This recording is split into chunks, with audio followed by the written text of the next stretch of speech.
Faire la fête au Fouquet? Très peu pour Leïla Bekti. En 2010, la comédienne faisait chavirer le cœur des spectateurs dans Tout ce qui brille, réalisé par Géraldine Nakache, sa meilleure amie, et Hervé Mimran.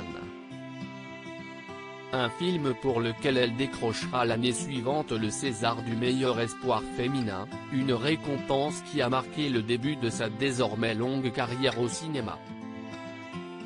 Mais après la cérémonie, hors de question pour elle de rejoindre directement les autres lauréats de la soirée pour un dîner au Fouquet comme le veut la tradition, puisqu'elle a demandé au chauffeur de sa voiture, affrétée pour l'occasion, de la conduire dans le 17e arrondissement de Paris.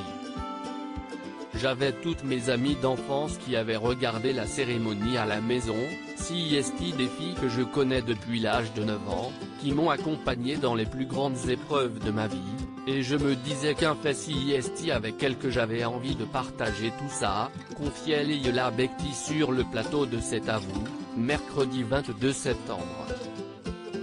La comédienne décrit un moment magnifique, où ses amis sont descendus en pyjama dans la rue. CIST, merveilleux de partager le caviar avec les gens qui ont mangé des patates avec toi, CIST encore plus savoureux, a-t-elle confié.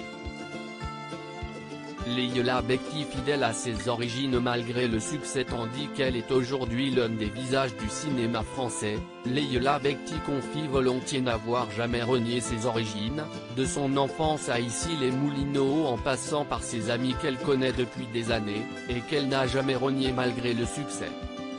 Ce ne sont pas des efforts, j'ai besoin de mon entourage pour avancer, et puis si tout ce que je vis là je ne le partage pas avec les gens que j'aime, ça ne m'intéresse pas, confie ainsi la femme de Tahar Rahim, qui ajoute que les épreuves sont moins compliquées quand tu es entouré, et les plaisirs sont encore plus grands. Une belle leçon pour Leïla Bekti, qui n'est décidément pas la reine des concessions, elle qui a tout assumé jusqu'au kilo de grossesse dans son dernier film.